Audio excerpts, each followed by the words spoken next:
some really hot and heavy kissing. Hot and heavy. I've never say this. I've never say this in my life.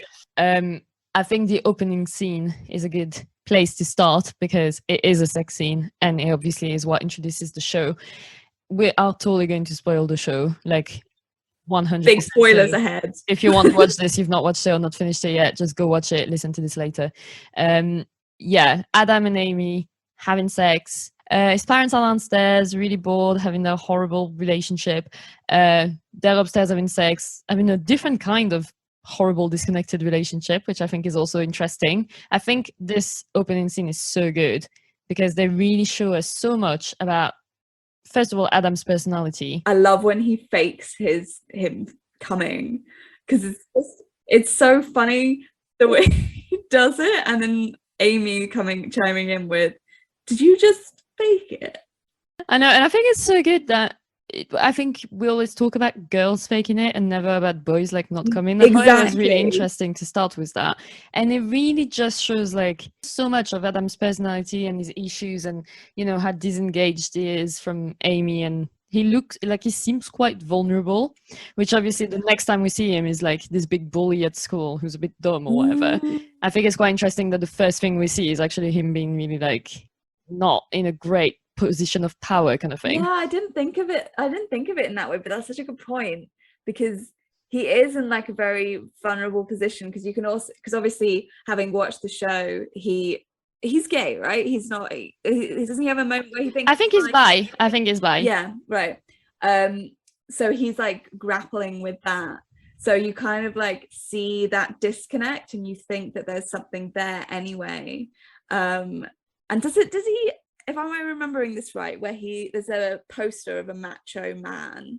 Yeah, in season 2. Oh, okay. That's when him and Ola are talking and she says she thinks she's bi or she thinks she's pan, and he's trying to convince himself that he's straight, and he's looking at like the girl on the poster while wanking, but then keeps on like eyeing up the guy. That's a really funny scene.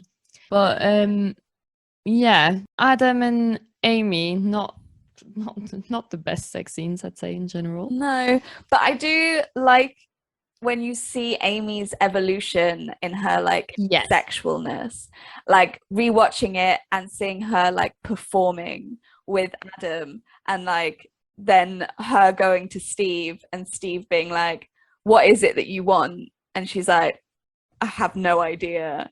And then you have that whole like montage of her like masturbating and like figuring out everything that she wants, like what she likes. Yeah, no, that was great. Like I think Aimee has got a really good character arc. Definitely. In general. She's such a good character. And like even her like in season 2 where she's like wanked on the bus, it's like you do see her evolution of like her growth. Yeah, and it's like it's very heartwarming to watch. It is. Adam definitely is heartwarming to watch through the seasons. Honestly, he was the best thing about season 3. Yeah, he was. And that was also which is interesting, like rewatching it from the beginning and kind of understanding his character a bit more and seeing him grapple with his sexuality. Like, yes, it was like a very similar trope of like bully turned like is actually gay, and that's why he's bullying the gay kid. I read an article that was like an interview with the creators of the